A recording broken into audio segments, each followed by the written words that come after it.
What is good, guys? It's Rey-Jay back with another video, and this one I want to break down what's going on with Tesla, SPY, Nvda, the QQQ, and a couple of other tickers. Talk about what the charts are suggesting, some very important levels to be watching for, and also what's going on with the news affecting the markets and some big data coming out for tomorrow. But before I break anything down about all this information, before I get into any more details, let me just mention a couple of things. I am firstly not a financial planner, so take none of this as financial advice. And also, if you guys can, please check out the Weeble link, which is down below and in the description. If you sign up for Webull, the link down below, and deposit any amount of money into the account, you are guaranteed up to 12 free stocks. The offer ends very soon. It ends in just about 2 days, so check it out before they run out. Anyways, let's break down what's going on with the market. Honestly, guys, to have one word to describe this market, I would use the word bullish because I believe the market is likely going to see a rebound. However, I'm not saying the market is going to rebound forever or continue to just push and push and push and push for weeks. I'm simply stating that this is going to be a very simple bounce that was due after all the selling that happened. And we're going to see where the market ends up going as it attempts to fill the gap above in that 438 area. Now, could the market push up more? Yes, it can.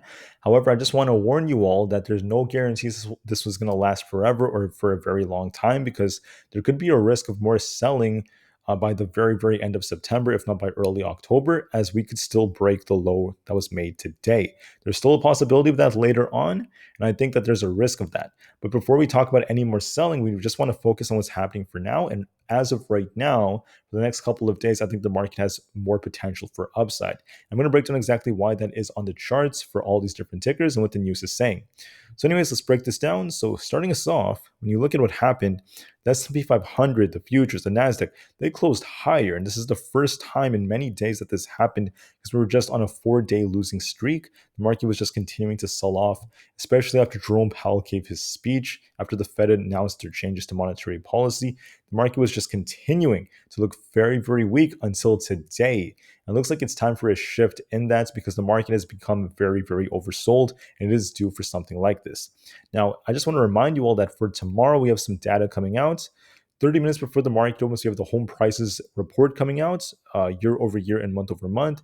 The house price index report year over year and month over month, all once again 30 minutes before the market opens. And then 30 minutes after the market ends up opening, we have the consumer confidence report. So at 10 o'clock a.m. New York time or Eastern time, consumer confidence, new home sales, and then some manufacturing data from the Fed and services revenues data all coming out. I believe, okay, this is when we're going to see some high volatility, likely to the upside. That's where I'm leaning towards. 30 minutes after the market opens, that's when we may be seeing a much bigger move. So I'm leaning a little bit more bullish looking at the current charts based off technicals. I think the market has some more potential for upside. I also want to warn you that Bowman from the Fed is going to be giving a speech at about, I think this is like 1:30. Let me just double check that. That's going to be like, 1:30 basically p.m. Eastern time or New York time. Bowman from the Fed is going to be giving a speech. And when they speak, the market does tend to react more positively. So just be ready for this. This is going to be very, very telling. Do what you have to do, guys. I do anticipate more upside, however, based off these charts and based off the current setups.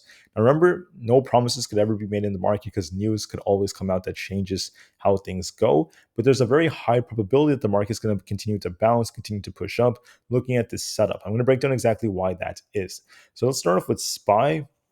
On SPY, which is very popular amongst traders, I just want to mention that we have this resistance right here, this gap resistance at this 435 zone. This is going to be an area of interest. And we also have the unfilled gap towards this 438 area. So we have two very important levels to watch for, especially if we break this resistance, we could just fill this gap. I think it's going to make an attempt to try to fill this gap very soon. We got a nice bounce, but when you look at the 4-hour chart, this is also looking more bullish because we have this bullish divergence I was talking about early in the morning that was developing. And also, we got a bullish cross in the PPO, which is another very, very good sign. So with the bullish cross in the PPO, with the bullish divergence playing out, this is starting to push up because the VIX is also looking weaker. The VIX is looking weaker because of the market pushing up. And there's some signals suggesting the VIX has more downside, which I will show you guys in just a few minutes. But this looks to me like we're going to be visiting this 434 area very soon at the 20 EMA and potentially even try to go to gap resistance at 435 for the very short term in the next day or so. And if we do break those levels, 438 is on the table for SPY technically, but I'm not too worried about that until we get above 435. But I am leaning in the direction of this thing trying to continue to push.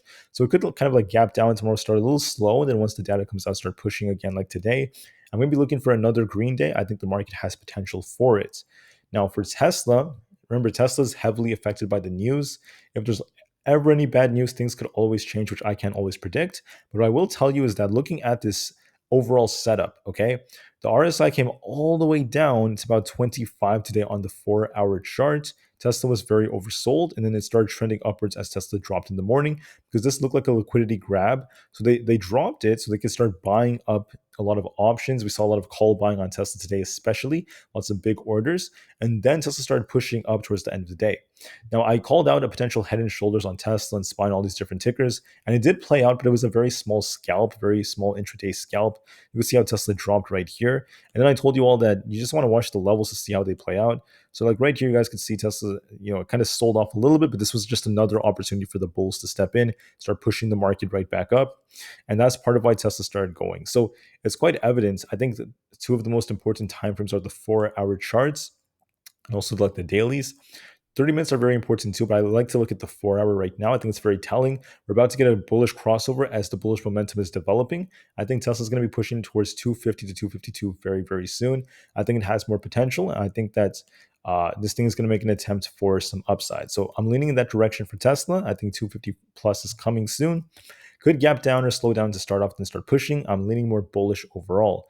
The bearish case would be us breaking below like 240 to retest 238, then 235, but I'm not leaning in that direction. I think the bottom is kind of like in temporarily, and I think it's going to continue going for 250 plus. Now, looking at a couple of other tickers, I'm going to try to go a little faster now.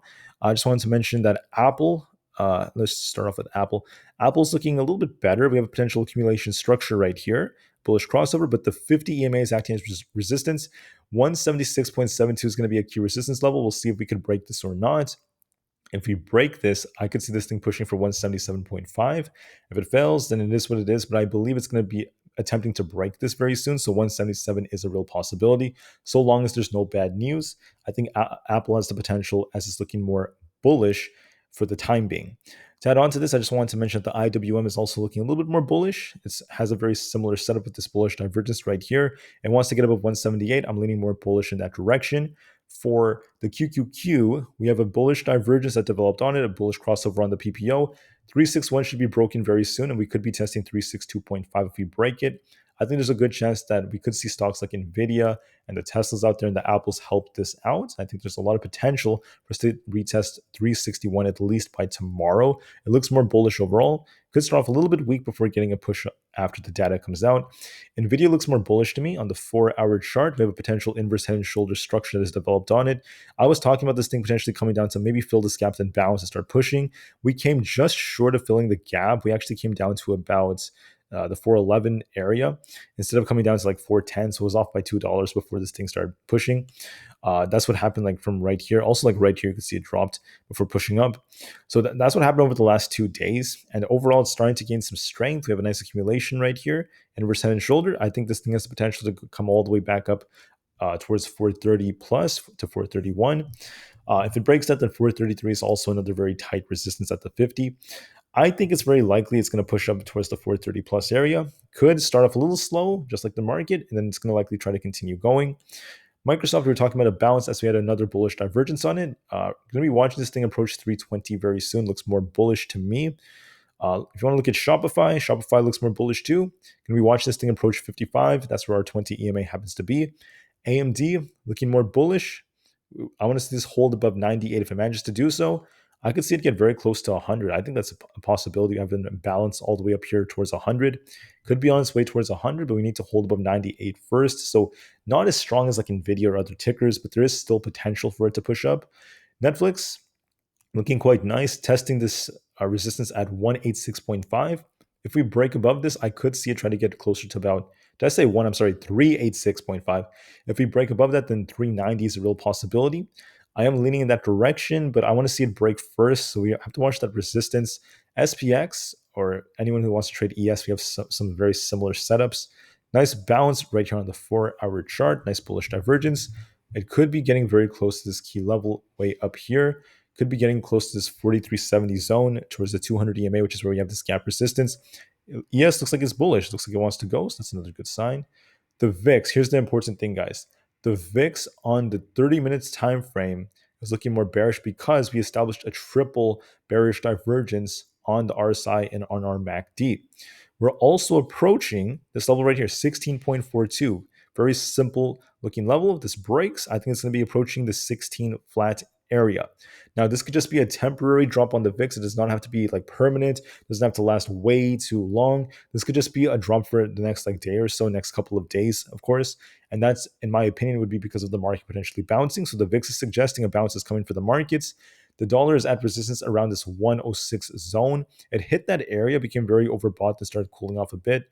Not sure what this is going to do like for the immediate term. I mean, I could see it cooling off a little bit towards these lower levels, but I don't think it's affecting the market that much because it's very flat. Uh, I have a feeling it's going to drop though. I'm leaning a little bit more in that direction for this 105.78 area. And I think that that could be because of the market potentially bouncing. But just to be safe, I want to be open minded and wait for it. Coinbase has a potential bullish wedge developing. So if it breaks out, you're going to be watching this thing approach this 74 zone. I think there's a nice bullish divergence. I think there's a good chance we're going to be approaching 74. First, we want to get above 72.5, and then if it does so, 74 is on the table. I think it has potential as well. Google got a nice bounce. Going to be watching this thing potentially push for this 133 resistance. I think there's a good chance it's going to be testing 133, and we're going to be watching to see if this could break or not. We have a very Wyckoff-like looking accumulation right here, which could be leaning towards this like pushing for 134. First, let's see how it reacts to 133. If it breaks this supply zone, I could be watching for 134 coming next. For Amazon, this is also looking kind of a little bit more bullish, but not extremely strong. It's kind of like hitting this resistance right over here, which is acting as something that's slowing it down. At 132, if it manages to break this, I could see it going for 134, just like Google. But the thing is, we have to break above 132. It's seeing some tough resistance right there. And then for Meta, I would say this is looking like, well, we have a potential inverse head and shoulder structure right now, like a setup. Could be watching for 305 to be tested tomorrow, but when we zoom out a little bit more using the 4-hour chart, you can see this is looking quite good. We have a nice crossover and a close-up of our 50 EMA. I think 305 is on the table, maybe even 308. I think there's going to be a little bit more upside as we have a double bottom setup. I think this thing is going to try to push a little bit higher. So that's pretty much it. That's pretty much it, excuse me, guys, for this video. I want to thank you all so much for listening. Have an absolutely incredible rest of the day. And just know that the market is improving. We're going to see a temporary bounce most likely based off technicals. This may not last forever. It may not last for a very long time, as there could be more downside as we approach October or even in the month of October to start us off. But for now, for today, tomorrow, going into like the next few trading days, I think there's real potential for upside. And I just want everyone to be prepared for that and do what you have to do based off these setups. All right. Thank you for listening. Have a good one. Remain calm, cool, and collected. And I'll see you guys in the next one. Thank you and peace out.